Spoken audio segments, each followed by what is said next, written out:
Hello guys, welcome back. आज हम लोग कहीं ना कहीं जानने वाले हैं बैलेंस ऑफ पावर इंडिकेटर के बारे में। देखिए, बेहद ही पावरफुल टूल है। इससे हम लोग कहीं ना कहीं आइडिया लगाते हैं कि मार्केट में कौन स्ट्रेंथ में है, इधर बायर और सेलर। तो फटाफट से चलते हैं स्क्रीन के ऊपर और जानते हैं कि क्या डिटेल्स हमें देखने के लिए मिलती है बैलेंस ऑफ पावर इंडिकेटर में। तो जैसा कि मैंने लिखा हुआ है title balance of power indicator, यहाँ पर आपको पता चलता है कि कौन स्ट्रेंथ में चल रहा है, बायर चल रहे हैं या फिर सेलर स्ट्रेंथ में चल रहे हैं। इसके अलावा आपको देखने के लिए क्या मिलता है कि किसका कंट्रोल है मार्केट्स के ऊपर। I mean who is controlling the market in a particular session. For example, intraday में बियर्स भारी रहे या फिर ओवरऑल देखा जाए वीकली बेसिस पे, तो वहां पर हमें कौन भारी देखने के लिए मिल रहा है। क्योंकि मार्केट्स कहीं ना कहीं बेसिक रूल पे चल रहे होते हैं, विच इज ये कि मार्केट में सप्लाई एंड डिमांड का एक बेसिक सा रूल मार्केट में चलता रहता है कि जितनी भी डिमांड यहाँ पे जनरेट होगी वो यहाँ पे डिसाइड कर रही होगी कितनी सप्लाई मार्केट में आनी चाहिए।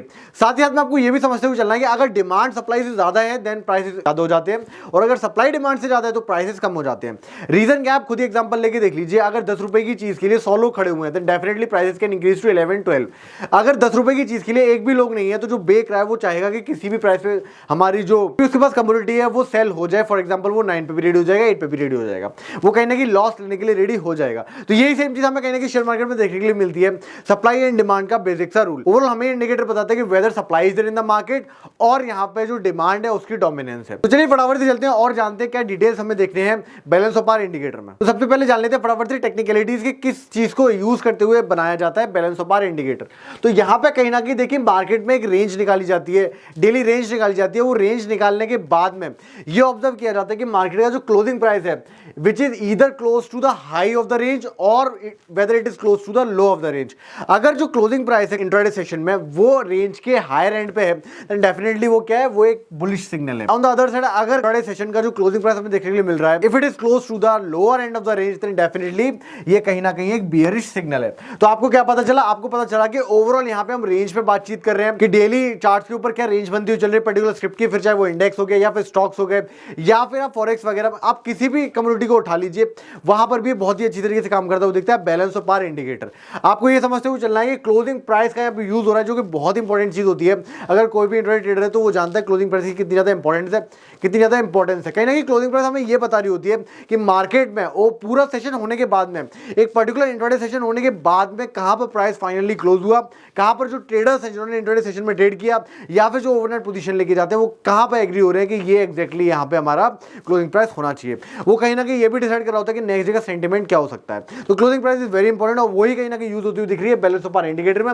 इसलिए मैंने आपको बोला था it is a very powerful tool to gauge whether there is a dominance of supply या फिर there is a dominance of demand in the market. तो चलिए जानते हैं और क्या डिटेल्स हमें देखनी है बैलेंस ऑफ पावर इंडिकेटर में। जैसा कि मैंने आपको बताया किसी भी एसेट क्लास के ऊपर आप लोग यूज कर सकते हैं बैलेंस ऑफ पावर इंडिकेटर। तो जो लोग नया स्टार्ट करते हैं टेक्निकल एनालिसिस सीखना, उनके दिमाग में सबसे पहले यही चीज आती है, क्या हम इसे ऑप्शन चार्ट्स पे यूज कर सकते हैं। देखिए, बेहद इनोसेंट सा क्वेश्चन है कि whether you can use any indicator if at all. देखिए, रीजन क्या है इसके पीछे कि आप जब भी ऑप्शन चार्ट के ऊपर कोई भी इंडिकेटर लगाएंगे तो वहां पे एक चीज आप कंसीडर नहीं कर रहे होते, वो है थीटा डिके।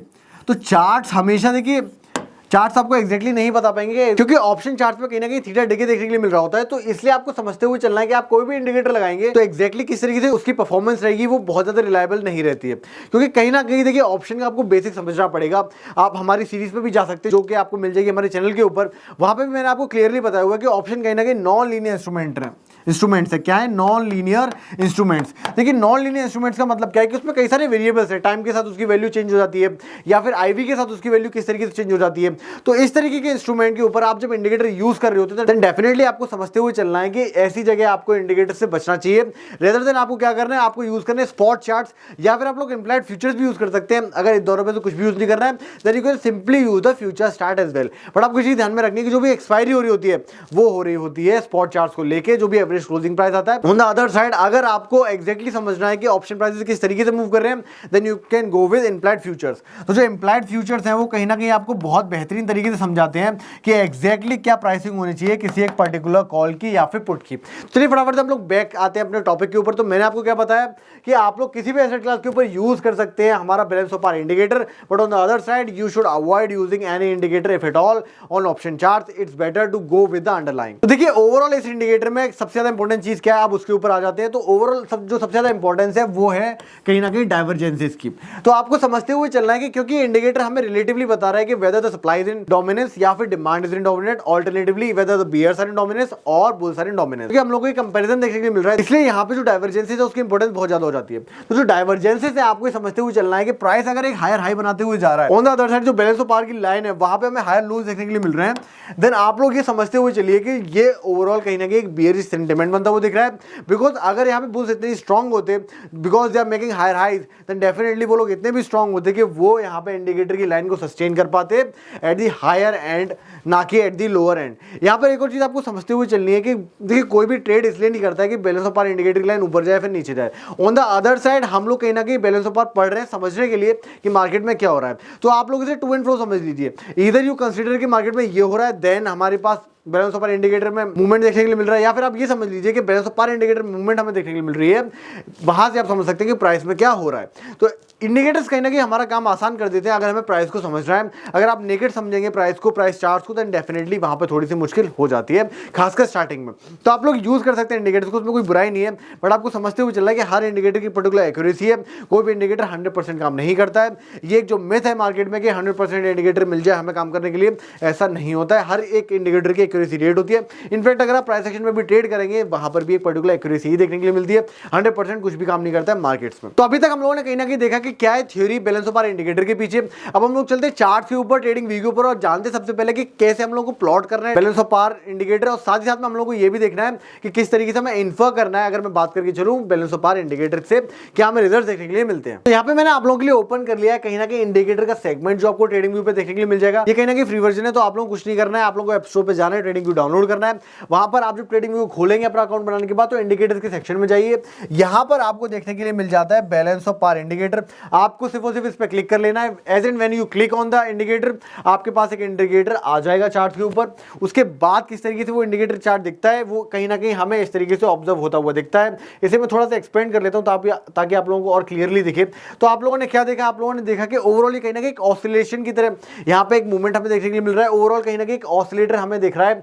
ऑसिलेटर में क्या बोल रहा हूँ, देखिए ऑसिलेटर वो इंडिकेटर्स होते हैं जो एक रेंज में फ्लक्चुएट कर रहे होते हैं। अगर मैं ईएमएस की बात करूं तो ईएमएस ऑसिलेटर नहीं है, because they can go to infinite और they can go to zero. तो अगर ऑसिलेटर्स की बात की जाए तो वो हमेशा एक रेंज में ही ट्रेड कर रहे होते हैं। इधर वो यहां से 100 पॉइंट की मूव देगा और फिर दोबारा से जीरो पे आ जाएगा। तो कहीं ना कहीं अगर उसका रेंज बना हुआ है 100 से लेकर जीरो का, फॉर एग्जांपल अगर मैं बात करके चलूं आरएसआई डाइवर्जेंस इंडिकेटर की या फिर आरएसआई की, तो उसमें भी आपको रेंज देखने को मिलती है 100 से लेकर जीरो की या फिर जीरो से लेकर 100 की। तो जब हम लोग बोलते हैं कि ओवरबॉट हो गया तो वहां पर हम लोग समझते हैं कि 80 के ऊपर चल रहा है, और साथ ही साथ में अगर वो चल रहा है 20 के नीचे तो हम लोग समझते हैं ओवर सोल्ड हो गया। इसी तरीके से आपको देखने को मिलता है बैलेंस ऑफ पावर इंडिकेटर।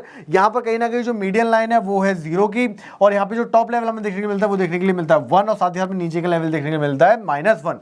तो आप क्या समझते हैं इस पूरे सिनेरियो से वो देख लेते हैं फटाफट से। देखिए मार्केट में जब हमें एक बुलिश कैंडल देखने के लिए मिली, वहां पर जो हमारा इंडिकेटर है उसने एक अच्छी हाई वैल्यू मारी।